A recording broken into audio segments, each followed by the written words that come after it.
Okay, is that better? Can you hear me okay? Okay, my voice is a little weak tonight, so I'm going to have to use the microphone. Feel free to raise a hand if you can't hear at some point. Okay, so yeah, we're here to talk about Michael O'Shaughnessy, Mill Valley's founding civil engineer. That music you were hearing earlier, I hope you were able to hear, was a poem put to some simple music by Thomas Moore. And O'Shaughnessy quoted that poem in his memoir in the context of someone attempting to bribe him and him appealing to the honor and integrity of Irish men. So if I have time, I'll circle back to that. But that idea of honesty and integrity runs through Michael O'Shaughnessy. He's very proud of that, along with his technical expertise. So you're seeing here on the title slide. Oh, I see. That's interesting. Okay. How am I going to do? Okay, let's do this way. So you're seeing here a photo of him. We'll see the bigger photo later, but he's 25 years old, just about to turn 26 in this photo here in Mill Valley. And here we have another really nice classic Mill Valley photo, and we love to look at this, and we know Old Mill School is around in here, as I'll show you later.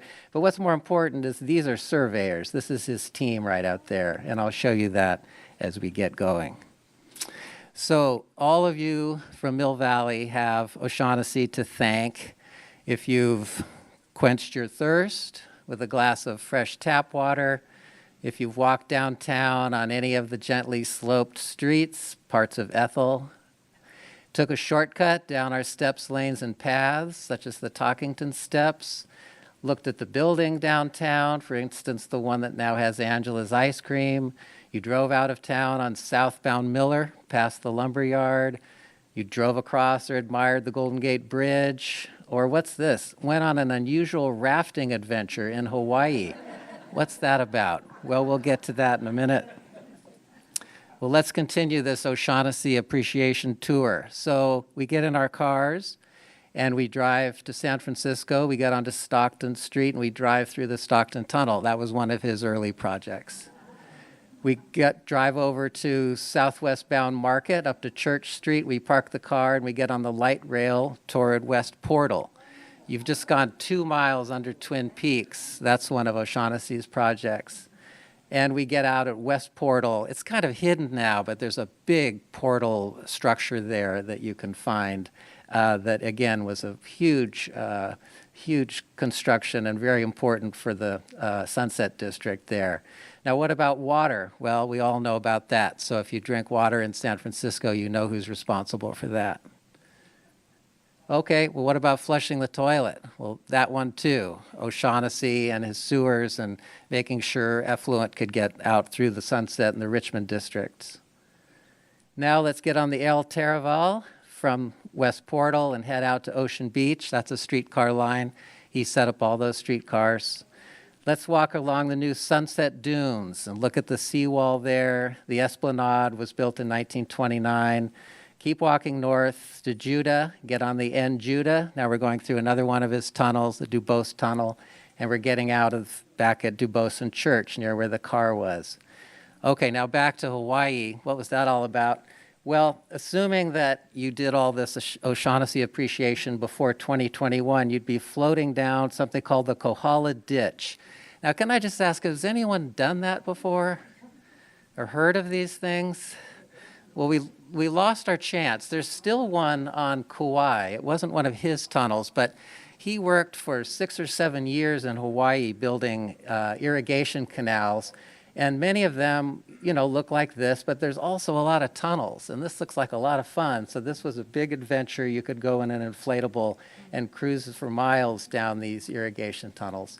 Anyway, this one, the famous one in Hawaii, was closed in 2021 when a landslide cut off the supply of water. It didn't really destroy the whole canal, but there's no longer enough water in it to support the rafting.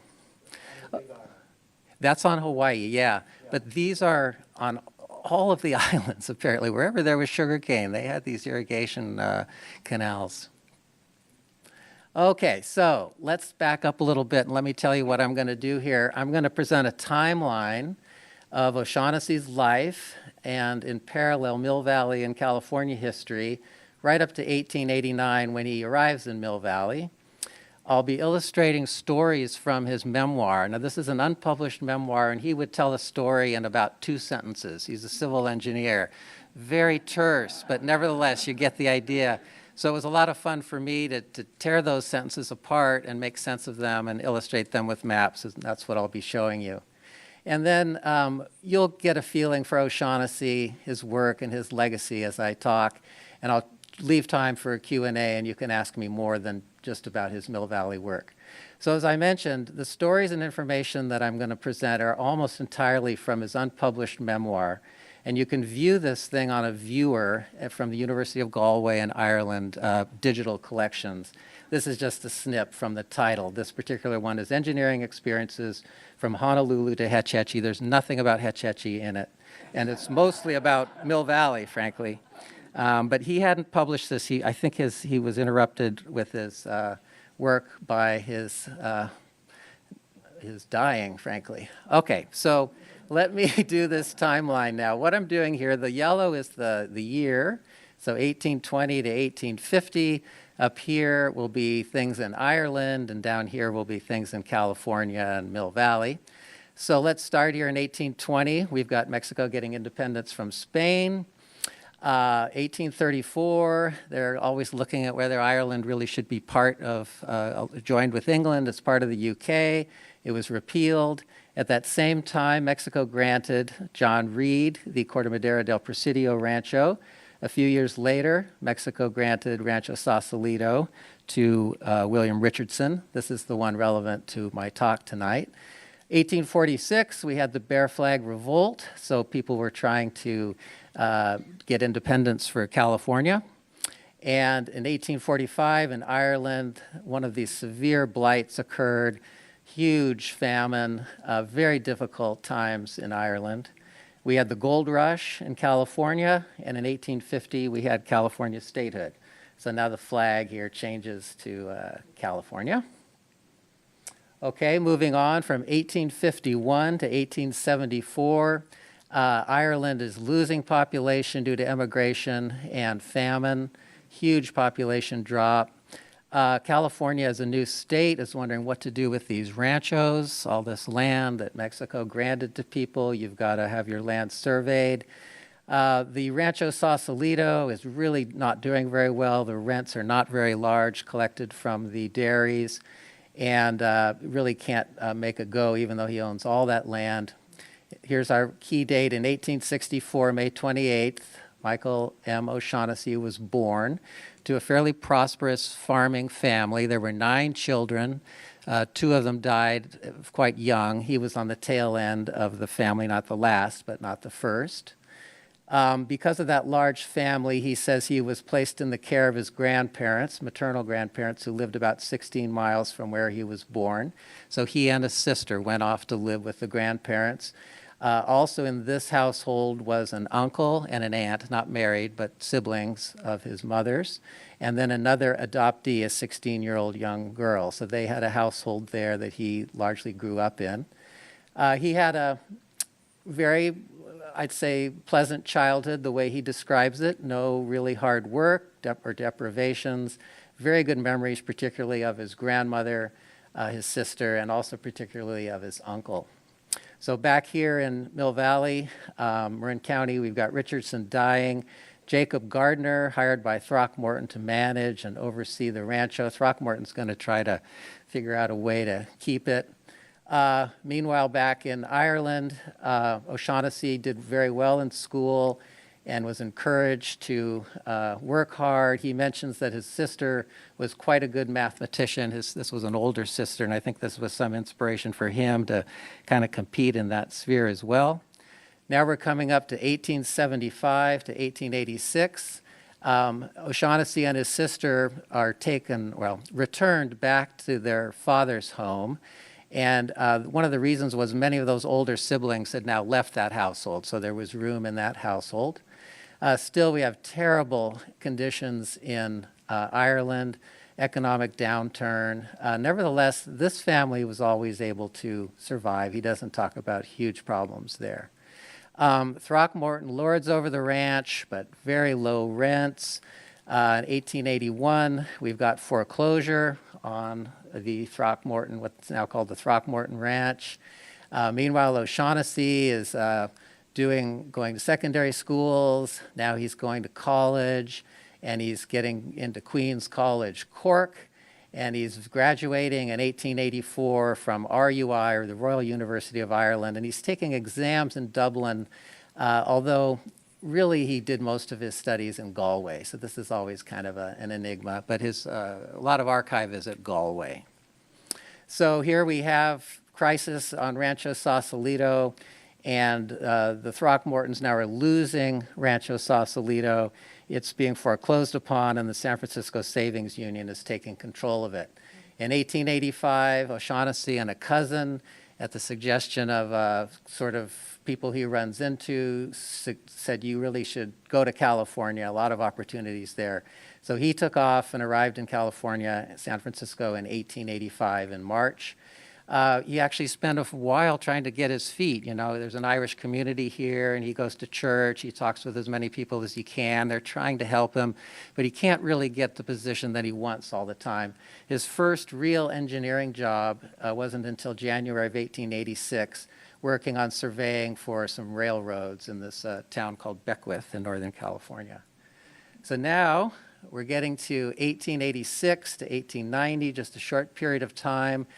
That job with that Mohawk Railroad didn't last too long. He went looking, and Southern Pacific was looking for people. He got a job drafting and surveying some of these railroad towns like Niles and others. He laid those out. Meanwhile, back at the ranch here, the Savings Union is sending a delegation to examine the Valley of the Mill. That's where we are right here. Now they're going to form the Tamalpais Land and Water Company, and that is going to be the land company that's going to do a land development subdivision of the town here to try to recover some of the losses from those mortgages that were foreclosed upon. Now, O'Shaughnessy resigned from Southern Pacific at the urging of this guy that was a friend of his named Ferguson, who said he could make about twice as much money working for him, Ferguson. Ferguson was a real estate developer, so they would be hired by people who owned big tracts of land, and their job was to subdivide, market, and then auction the lots. And so they did this in places, for example, like in San Mateo, where they were very successful. And then they had another one in another part of San Mateo that wasn't so successful. But anyway, Ferguson and O'Shaughnessy worked together, hand in hand, both having their individual expertises to do this kind of thing. And so Ferguson was then called upon by the Tamalpais Land and Water Company to come and do the same thing in Mill Valley. And of course, O'Shaughnessy is part of that team. So they make their initial site visit. In September 1889, the Tamalpais Land and Water Company paid the North Pacific Coast Railroad to put in the branch line from El Monte to downtown Mill Valley. There was nothing else here then. So it comes in, it's a one-track railroad. And O'Shaughnessy, just a month later, with all of his surveying gear and a big team, takes that train, arrives in downtown Mill Valley, and sets up camp just kind of down over there behind D'Angelo's. So as we know, then a year later or so after the map is made, we have the famous auction in 1890.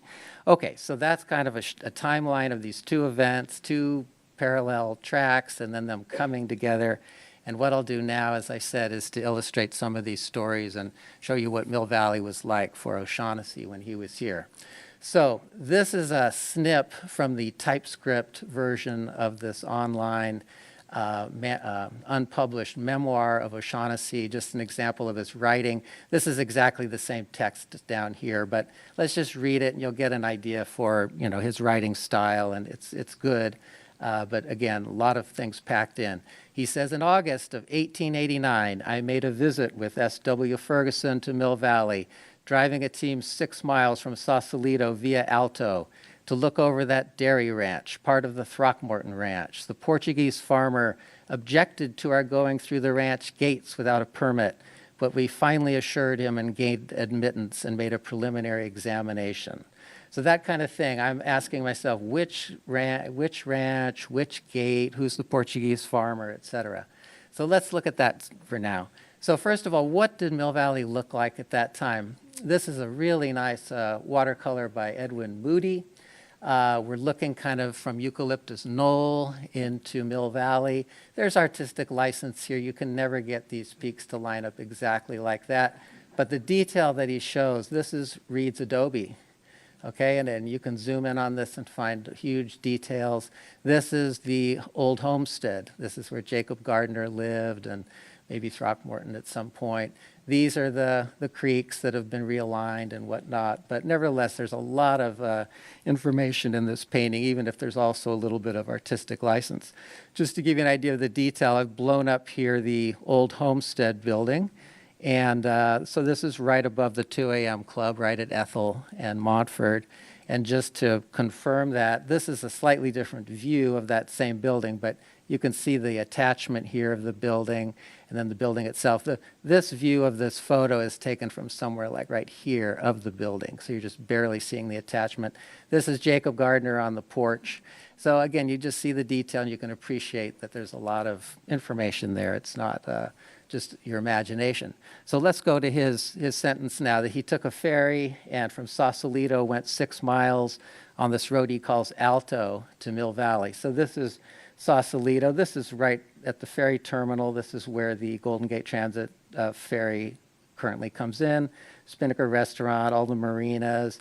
Caledonia Street would be here. You're just having to hug the coast because there's no fill like we have today all over. As you're coming in, this would be let's see, let me go backwards. This is Manzanita area, Coyote Creek and Tam Junction. So this would be Marin City in here, and this would be the area where the schools are across from the Amali Stones and things like that would be in this area.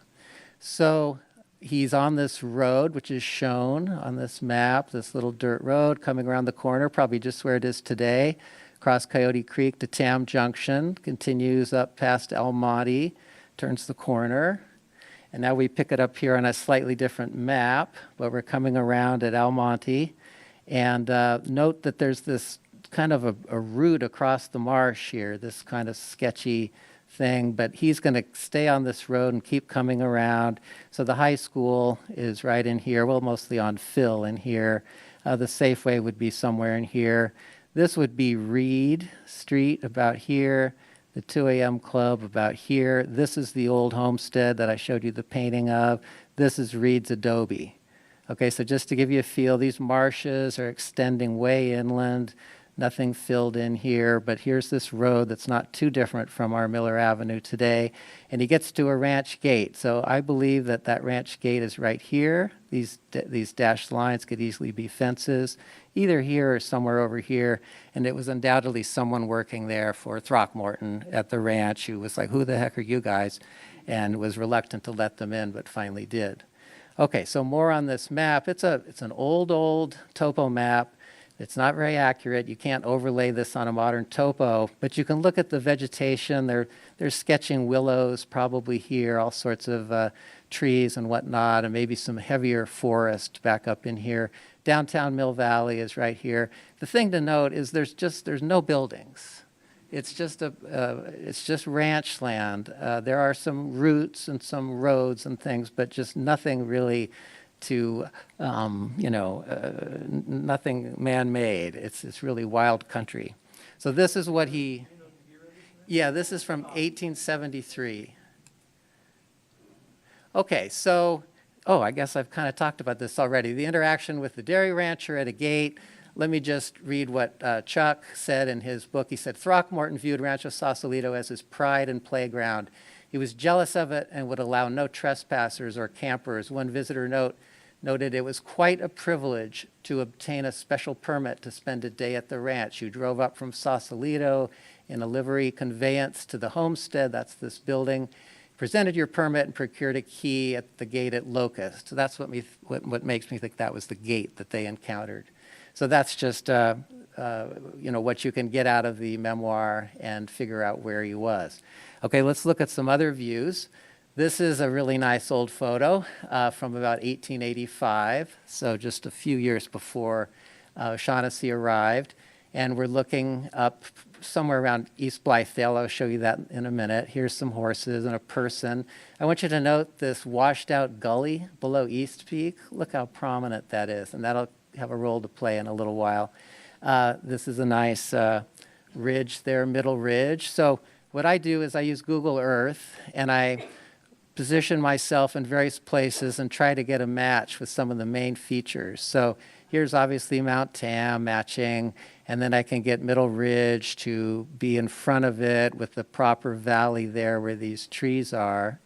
By positioning myself where this little pin is. So it's kind of hard to see, but we're kind of near the old post office here on East Blythedale, and we're looking in the direction of Mount Tam and seeing what it looks like today a little bit, but again, what it looked like then is the main point.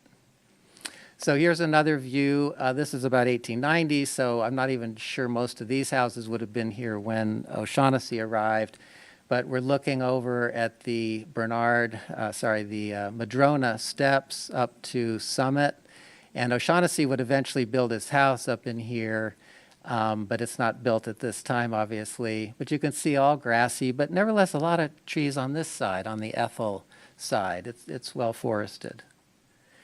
And so what about the start of work? So O'Shaughnessy, it was 1889 in October. He writes, however, I was engaged by Ferguson to work for the Tamalpais Land and Water Company on the 8th of October, left for Mill Valley with full party of assistants and tents. The joke was on the North Pacific Coast Railroad people who did not know they had a new station at the end of a 2-mile branch track of that name, to which I shipped freight cars loaded with supplies. Instead, they delivered it at Alto, and it took me 2 days to get them to switch it back. He was a lot like this. He's very, detail-oriented, and he's not happy when people don't do things exactly the way they're supposed to do them. So again, the branch line was put in September, and he's there in October, and they didn't really know they had this branch line. All right, this is probably my favorite photo. It's at the University of Ireland in Galway. Phil Rhodes, I believe, worked on it quite a bit in terms of the quality of the photo. Their version is just horrible, because like this is just all washed out, but Phil really did a nice job on it. And this was a survey camp. These probably behind Angelo's. This is O'Shaughnessy right here sitting down. This is a fellow named Maloney. This is a fellow named Smith. I'll show you later why I know that. Oh, actually, they're named here. That's right. And then we also have it confirmed from another thing. We have it confirmed. But these are the surveyors. These are the guys doing the job here. Now, let's look at some surveying. Again, this is a really nice photo. I'm sure many of you have seen it. It's always a mystery just where it is. These are surveyors. I can zoom in a little bit just to show you. That's them. And then notice these white sticks, these white markers across the wash or across something there. So that has to do, I think, with their surveying line. And where is this? Well, again, using this Google Earth approach, I come in and I can get this mound here to be in about the right place relative to that faint Mount Tam ridge profile there, and find myself where this pin is. So this is Old Mill School. Olive Street is here. I guess this is Old Mill Street right there. So I'm just kind of near where the churches are right there, looking in the direction of Mount Tam. That's the peak now right there that's been had the trees taken off of it. But it's very interesting that you don't really sense that this is a slope just all the way down to the creek, do you? Old Mill School was put in here, and I've seen this in other photos. It's just interesting that it didn't seem like it's sloping to a creek, like there's some little draw there before you actually get to the creek. Okay, so this was interesting. He arrives in October to do his work, and it just happens that 1889, 1890 is the rainiest year on record in California. It still is. So this is just a graph. It's actually from Lagunitas, but I try to interpolate a little bit. So they had about 68 inches of rain at least here in Mill Valley, and up on Mount Tam much more. So the runoff was incredible. He says, after a week's work, the rain became so heavy that our temporary camp near Grethel's Bakery, that's where D'Angelo's is, became so wet that water boiled up through the squirrel holes, and our tent kitchen became a sink, the cook throwing logs on the floor to keep his feet dry. We decided to move our camp 500 feet northwest to the knoll in Block 2, subsequently used for Kerner's Hotel. Again, when I hear him say 500 feet northwest, I always know it's going to be 500 feet northwest. So you take the old, this is actually a much newer topo map, as you can see. It's got buildings on it. It's got even got O'Shaughnessy's house. But anyway, take approximately from where he was behind D'Angelo's and go on an arc 500 feet, and you're going to find yourself just about here, and that's where we know Kerner's Hotel was, and we know this is a little shelf. It's not so much a knoll as a shelf. So that's where they decamped to, and this is what it looked like. This is O'Shaughnessy again. He's still 25. Remember Smith, the realtor, real estate guy? I think that's him. The cook with black whiskers is one of these guys. I don't know which one. But we're looking to the south here, and this would be up on the Ethel Ridge. It's all wooded and forested. Okay, so what's Ethel?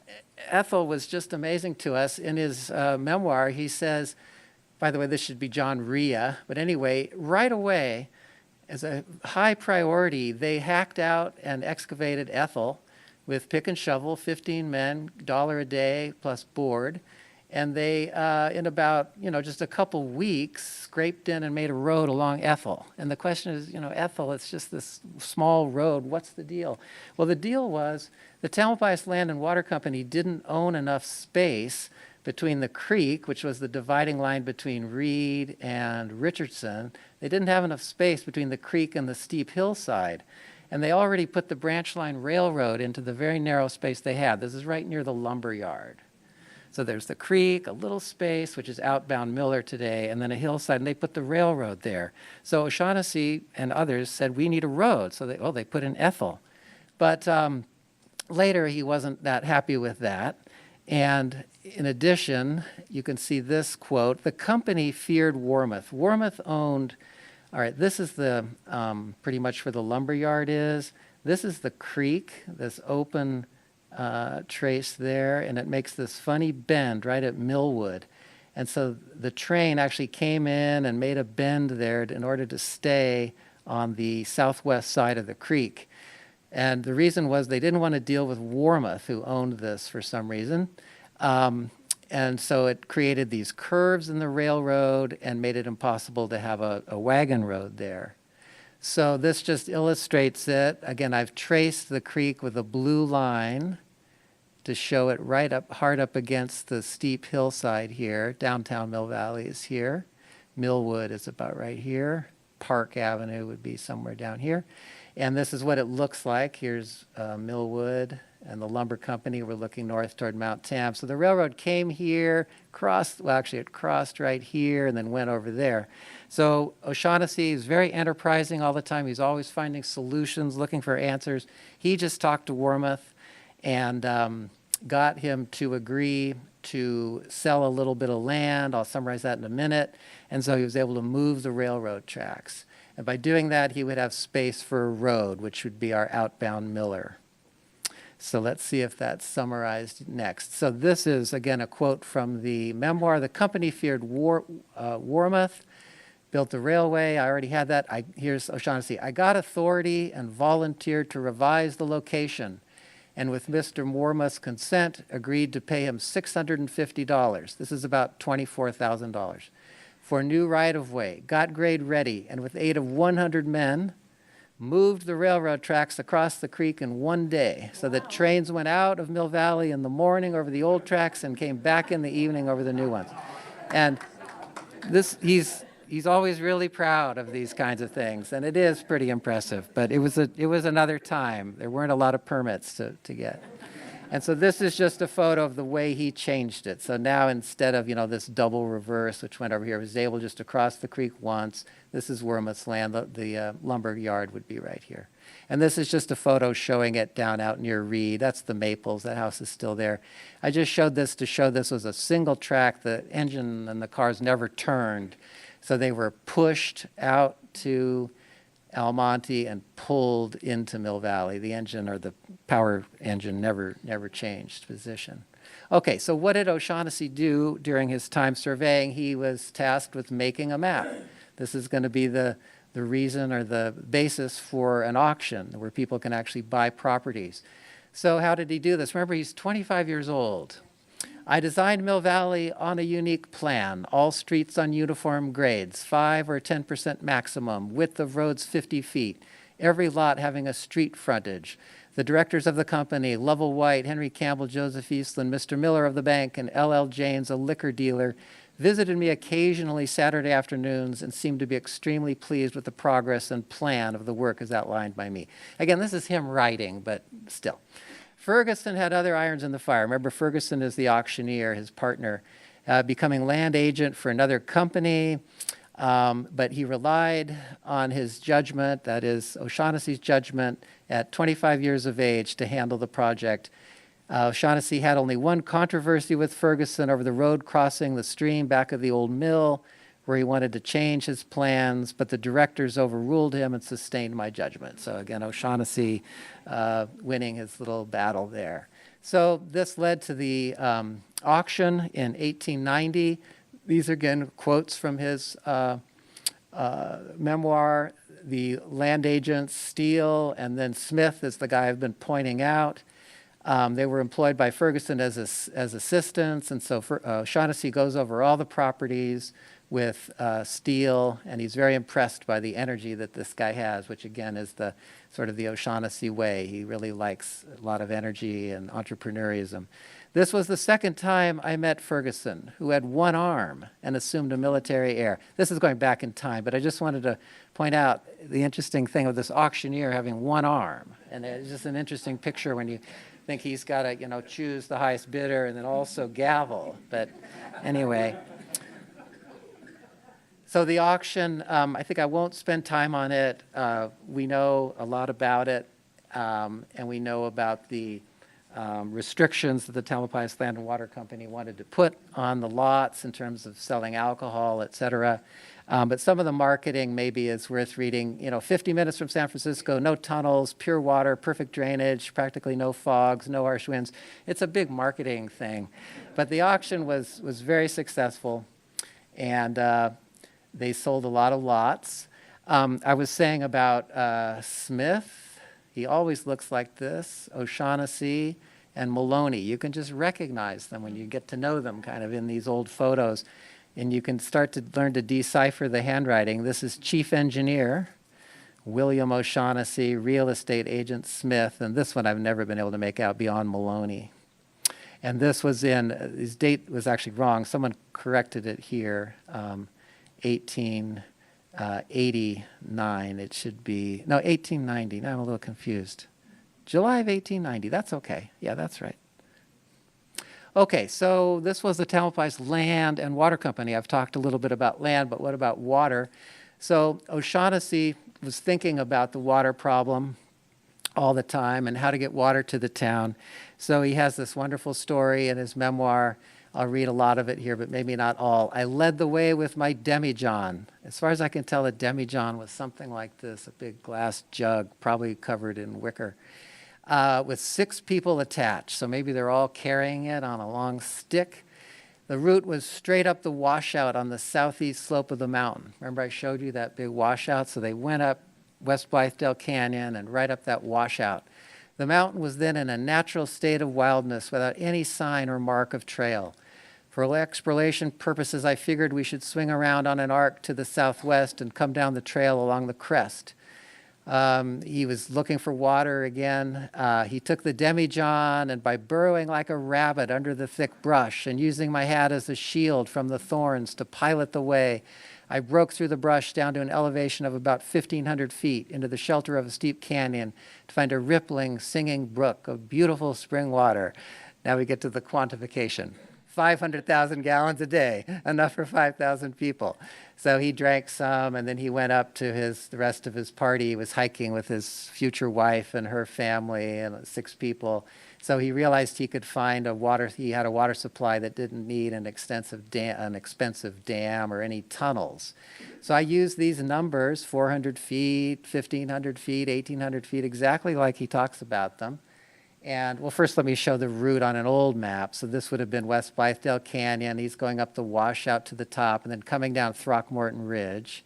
And then he's going to burrow like a squirrel down into Fern Creek. But this, again, was an old topo map. So I put this on a modern topo map using all of his exact elevations. He had an altimeter with him, I'm sure. And so you can come in at 1,800 feet, and you can make his descent down to 1,500 feet and find yourself right there. There's actually intakes that you all can find on the Matt Davis Trail. You might have seen that dam and a pipe coming out. That's the upper Fern Creek intake. And then the first one they actually used wasn't way up here. You didn't have to be this high to get water to Mill Valley. You could actually take it in right at the bend in Panoramic Highway.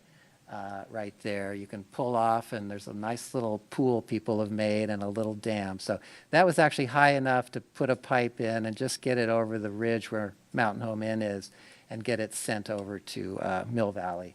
And this 1,100-foot elevation is where the big green steel tank is today. So all of his elevations match up really nicely. Now, one really interesting thing we found in working on the walk and working on this O'Shaughnessy stuff was this mention of a fountain, which we hadn't heard about before. This is in a final report he made to the Tamalpais Land Water Company at the end of his work. The main water system with fountain is complete. And we were like, what the heck is this fountain? Just a drinking fountain or what? And you can read it here, too. To the northwest corner of Miller Avenue, Throckmorton, that was like the end of his water system, was to the northwest corner of Miller and Throckmorton. And what's at the end of a water system at a corner of this street?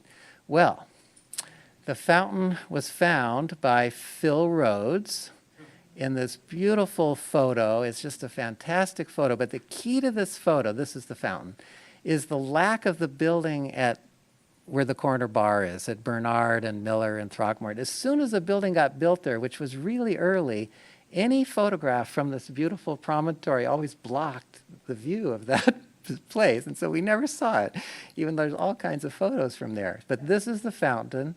This is a blow-up of it. And I'll show you a little more about it in just a minute. But, this is the Depot Plaza area. The corner bar would be right here, unbuilt, and the equator would be right there. So it's just right out in the middle of the street there. Now, I went to the Bancroft Library for 2 days and went through a bunch of his materials, and I actually found the proposal for a fountain. So this is his really neat handwriting of his proposal with the estimates of the cost, and I've just transcribed it here so you can read it. Herewith sketch of proposed fountain at Eastland. It is to be circular in shape, 18 feet in exterior diameter, outside walls 2 feet 6 inches high, so that horses may be watered from it, and a drinking fountain for people arranged on one side. The balance of the details shaped the sketch and plans, would have the center of the structure at the intersection of the southwest line of Bernard and a line parallel to and 15 feet distant from the south line of Throckmorton. So this will be a conspicuous point and no interference with the direct line of travel. It's going to cost $116. And it was just so fun to find this and realize, okay, the fountain is really something. And then furthermore, we could find, using this wonderful repository, all digitized and largely optically character recognized, newspaper collection, which I encourage you all to look at if you want to do some fun searching. I found the demise of it. So in the spring, summer, the North Pacific Coast Railroad will erect a commodious depot at Eastland, and the fountain and the park ground near the present station will be covered into a graded street and macadamized. So they just took it out and paved it over. Okay, so let's talk a little more about O'Shaughnessy, and just to get an idea for his character. He built a house. This is his house. This is the Catholic Church. It's at 60 Summit. He says, it was a grand and glorious sensation on the first day of June, 1893, when I moved with wife and 2 small children, Margaret and Mary, and a very prim maid from Berkeley, into our new home with the fresh smell of lime, plaster, etc. on the slope 150 feet above Mill Valley. An amusing incident took place as the vagrant dogs roamed wildly through the valley, selected our house and wide porch as a good bench to bay the moon, and I was compelled to get up at midnight and chase them off the porch, only to be challenged by one large canine who barked me right back into the house. They were like the only porch, and you can just see the attraction to it. Now here's more in the early days. Sunday was a great day of joy as all the neighbors drove to the Catholic church, which was right next door, to Mass and hitched their animals to our fence, which was the only visible sign of improvement in the vicinity. To keep the animals from nibbling the young trees, I had planted alongside the fence a decoy fence of posts and rails at an outer offset to have a second line of defense against neighbors' intrusions. Our house was, these are inserts that I didn't copy here, but it was number 28. No telephones, no movies, no social life. So our prim Berkeley maid resigned after a week, and we had to find someone else. But he loved Mill Valley.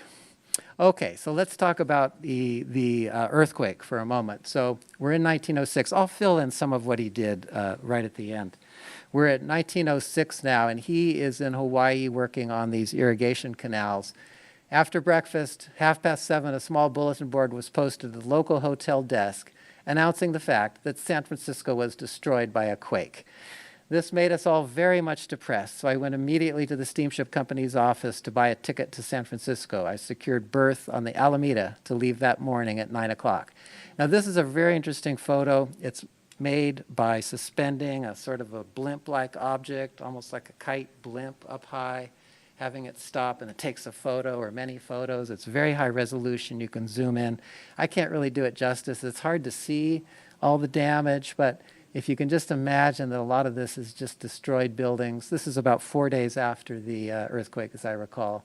It's just really leveled, and the city looks terrible. Okay, so now when you get on a boat in 1906 from Hawaii, it takes you 6 days to get to San Francisco.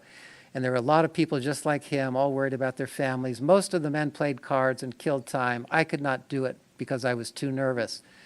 Curt, a guy he met, and I sat every day and talked over the conditions and possibilities. One physical fact I expected to meet was a tidal wave that such a tremendous convulsion could have provoked. And Curt and I discussed the probabilities of it. So anyway, most people are playing cards, but these guys are just so nervous for 6 days. This is an identical ship. It's the Mariposa, but it was identical to the Alameda. So that's what it looked like. So what was the experience in Mill Valley? He got to San Francisco, and he took the first boat over to Mill Valley. Everybody was happy to see him. Again, this is his house. That's the church behind it. It's always kind of awkward, but the house is here. Now, I can read a little more, looking at the clock, too. The family had slept out in the garden or on the porch of the house. They were afraid to sleep in the house. But they told me of acts of heroism by my little daughter Mary, 13 years of age, who picked up her small brother who was asleep in his bed and brought him downstairs out of danger. They also told me of the good work done by the neighbors, Peter Johnson, who lived alongside, and a man named Mike Kenny, who came and fixed up the broken chimney of the house. Not only was the chimney broken, but all the plaster of the house was cracked and the glassware and the sideboard was thrown down. So a lot of damage, I'd say minor damage actually to the house. But again, a good story of him arriving home and being happy that his family in Mill Valley is fine. Okay, so let me fill in a few blanks. Remember, I've had him arrive in October of 1889, not on here. Do the map, have the auction in May of 1890.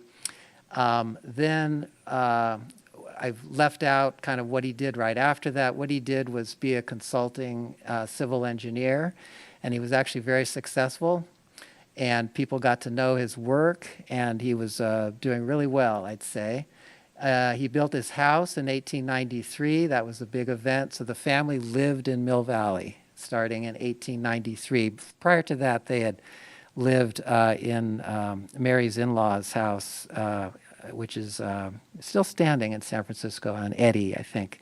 Anyway, he was well known, and so people asked him, you know, we've got this fair coming up. It's the Midwinter Fair in San Francisco.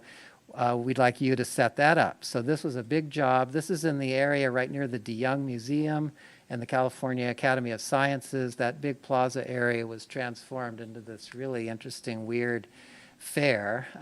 You can read something about it sometime. It was not a big success. It's just cold and people aren't that happy there. I'd say the successful part was the technology, that he rigged up lights. People weren't that used to electric lights. They had a whole lot of lights on this tower. And so that part was very impressive to people to see kind of modern technologies. So that was a quick job that he did there. Then he's a consultant again for a long time, years, and often not all that happy. It's not all that exciting to him. He really likes meaty problems, not little rudimentary, simple problems. So I think he was very happy to be asked to go and consult and look into these Hawaiian irrigation canals. And so he ended up working on this, as you can see, for 7 years. And this wasn't just on Hawaii. This was on Oahu and Maui, and I even saw Molokai mentioned, and maybe Kauai. So he was a big wig there, planning these canals and then executing them, involving tunneling and a whole lot of level flowing canals. Now, another thing that he got into after this, again, the earthquake happened. I think he was kind of tired of going to Hawaii all the time.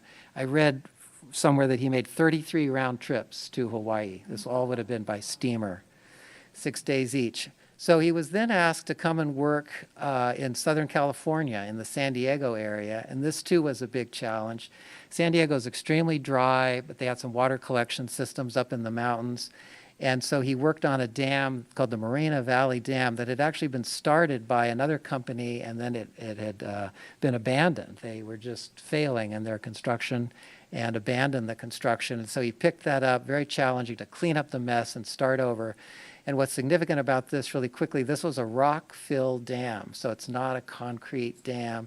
And they had in 1916 an incredible rainfall in San Diego with dam failures, but this Morena Dam did not fail. And O'Shaughnessy says it's because it was a rock-filled dam, and they had carefully actually made it permeable, especially near the top. So as the spillway got plugged with a bunch of debris and water was just overtopping the dam, which would normally be kind of catastrophic, a lot of water was actually filtering right through this rock fill. And so he says that was a very good design, and he went on to make a lot of other famous rock-fill dams. Okay, so it wasn't until 1912 that he was approached by the mayor of San Francisco and maybe some other heavy-duty Spreckles type people to be the chief engineer of San Francisco. So in 1912, he bought a house in Pacific Heights, and the family moved there, but they always kept their house in Mill Valley as a second house. So in San Francisco, what a lot of challenges. The city had been leveled by the '06 earthquake, and he's just got an opportunity to build so many public works, and he just took that on, as you can imagine he would.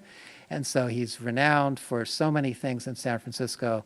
The most famous thing, of course, is the Hetch Hetchy Water Supply Project, and that was a huge success for him and a huge success for San Francisco. Again, put yourself back in the day when they were just leveled by the '06 earthquake and didn't have enough water to put out fires and were dynamiting buildings and things like that.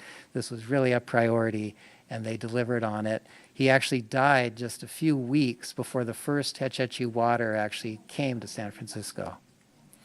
All right, so just to conclude, through the stories and his memoir, you can form a pretty good picture of O'Shaughnessy. He was really well suited to his profession and his time. He was creative, intelligent, I'd say enterprising. He's always out trying to solve everything before anyone else. Very well trained in Ireland, and also here mentored with some people in Southern Pacific very well. Hardworking, uncompromising, respected. And again, he lived during a period where there was rapid growth and urbanization, perfect for a civil engineer. He started Mill Valley out with his layout of streets, including steps, lanes, and paths that I think most of us appreciate today. He is very proud of his honesty and his integrity, and he was devoted to his family. So, well, let me just see if this will work. Let me play again the little bit of the song here. Again, that's a poem, and in words, rich and rare were the gems she wore, and a bright gold ring on her hand she bore. But oh, her beauty was far beyond her bright gold ring and her golden wand. O lady, dost thou not fear to stray so lone and lovely round this bleak way? And then we have what O'Shaughnessy quotes, and I'll play it here. Come on. Let's see. Son of Aaron will offer me harm, for though they love woman and golden store, Sir Knight, they love honor and virtue more. For the no son of Aaron. So again, the context there was someone trying to bribe him out in Stockton to change a survey line to favor the farmer, and O'Shaughnessy said, "You forgot Thomas More," and then he quotes that. Okay, so I just want to acknowledge Bancroft Library. They have a collection of O'Shaughnessy's stuff, mostly on San Francisco. University of Galway has some of those really nice old Mill Valley materials, as well as the memoir itself. Of course, I get a lot of material and help from the history room here. And then Phil often is working at the Ann Kent room and getting maps and things that we get a lot out of. I asked and got some help from them. I was really looking for a recording of his voice. You know, he lived till 1934 and participated in a lot of public meetings. No one can find a recording of his voice. And then I want to acknowledge Phil Rhodes again, who helps me all the time with things. This is the Stockton Tunnel. This is that West portal that's now covered by a lot of other stuff, but I think it's still there. This was a photo of the Midwinter Fair, and this is Ocean Beach. So that big seawall there and the Esplanade are all his doings. So this is a photo of him in 1928. He's 64 years old, sitting in somewhere in Muir Woods. So I hiked over there with my brother. Didn't take too long to find exactly the same spot that he was in. So with that, we have time for questions. Yeah, so again, first of all, thank you. Thanks.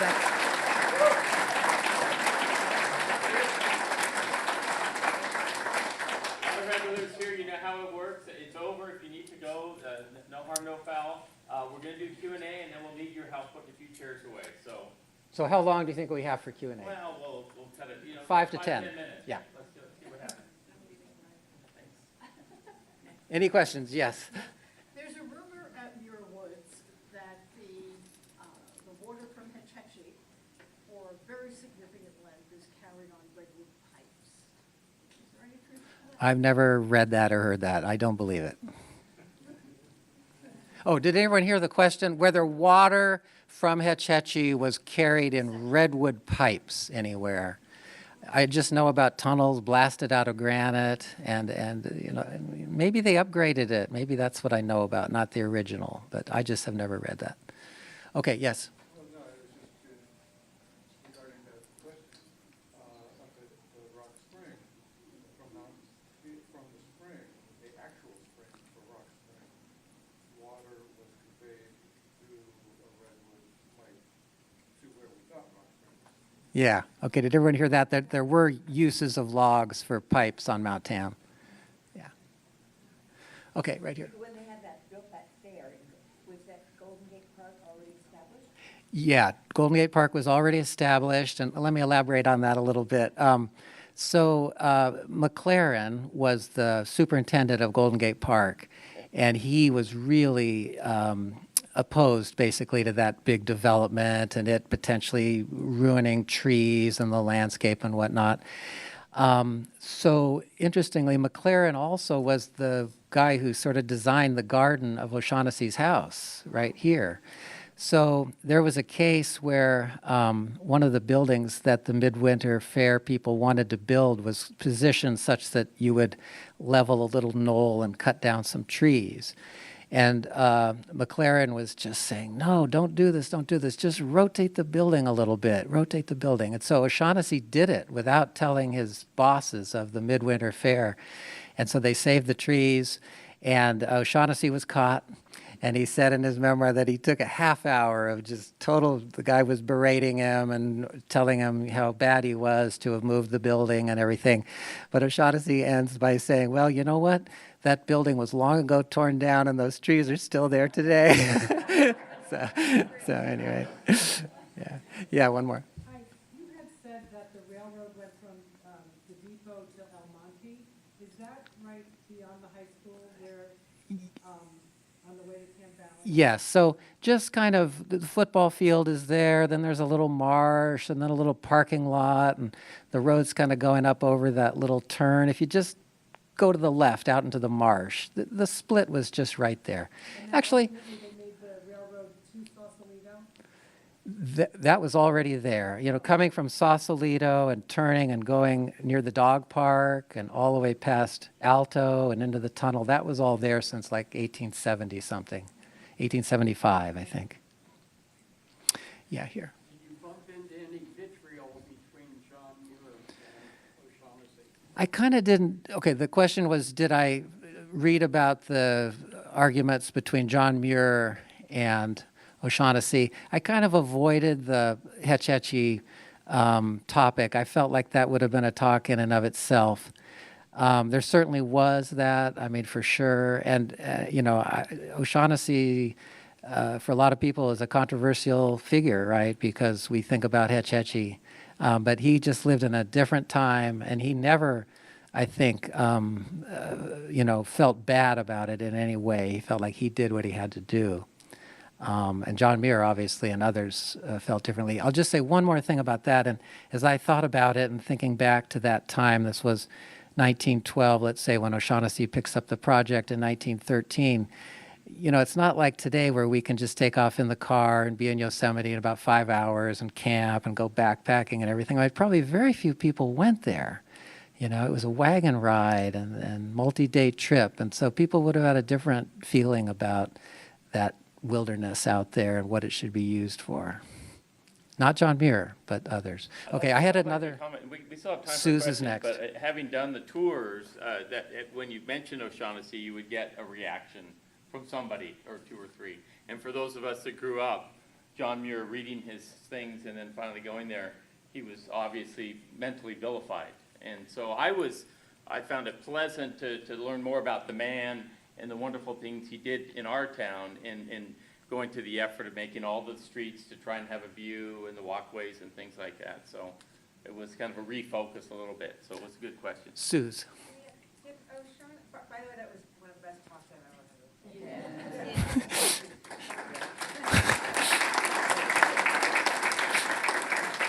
Did O'Shaughnessy lay out the streets in Tam Park? Because they seem imprecise for the person you described. I wonder if you Tamalpais Park being like Walnut and Locust, that area?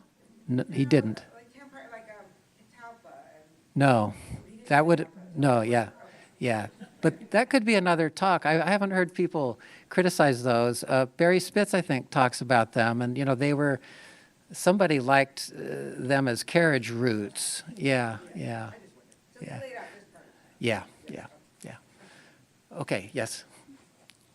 So you said that the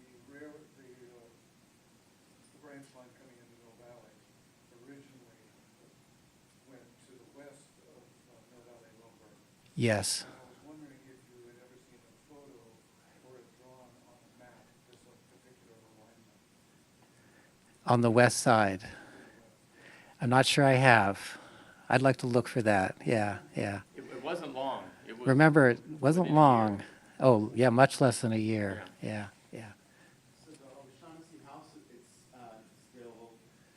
survived the earthquake, you said 60-some, but They're not there anymore. The lot was subdivided. It's now 50, 60, and 70. But I'd invite you to go look at it. The middle house, which I think is 60, I mean, you can kind of imagine O'Shaughnessy's house. It's a very big, beautiful house. And it, Summit Avenue, is it? yeah. Well, I can see it right from Summit, just through the gate. Yeah. Okay, one more. Scott. I see mention of O'Shaughnessy's name in connection with the design of Alpine Dam and what was called the Alpine Gravity System, including the Pine Mountain So the question is about Alpine Dam and the gravity system there. And he didn't write about it very much, if that's what you're asking. He mentioned consulting on Alpine Dam. And then I think he mentions it's being built, during World War I, which was a problem for getting manpower. But the gravity system you're referring to, no. I don't think he was involved in it. I just don't know. For the system, though, On Alpine Dam. on the dam, but that's different, right? Isn't it, from the pipes and the tunnels that are the whole system? It's been conceptualized by others earlier. Uh-huh. The chief engineer was Baker, the water district engineer. Mm-hmm. Shaughnessy's name is on there. Yeah. It was, I think it's consulting more than, having ownership of it. Okay, one more there, and then, yeah. Great question. So the question is, did he have anything to do with Cascade Dam? And it doesn't seem so. That it's built by the Tamalpais Land and Water Company, and we think it was about 1894, 1895, and it just doesn't seem like he really had anything to do with it. So definitely not that. No. So what that was all North Coast Water Company stuff, and I didn't touch on that topic, but and I don't think I really have time to now. Okay, what was I saying? Let me do Alex and then here. No, in San Francisco. Apparently after some kind of raucous meeting, I just read that he was advocating for some kind of a pay raise or at least not a salary cut for some unionized workers, and it was very contentious, and he died of a heart attack. He was 70, exactly 70. Did he lay out the entire town? No, I mean, just this part, really, just the Rancho Sausalito part. So anything across the creek, up on Sunnyside Tract, or even in West Blythedale Canyon, he did not lay out. Yeah. One quick takeaway I want to add, because again, he laid out this part of town that then again, because of the other developments, became the town 10 years later. And you mentioned it, but it was a fun fact from the walk that we didn't have any source of income when we became a town, when we decided to incorporate. So one of the first things they did was dog licenses. Because that was going to be it. So He loved dogs. I forgot to say, he loved dogs. Dogs Yeah. come up all the time. all right, so Can- we're going can to we have do- to be okay. busier than a one-armed auctioneer here, and see how I tied that in. I saw that, yeah. Let's get the chairs up and thank you, Curt. Okay, thank you, everyone.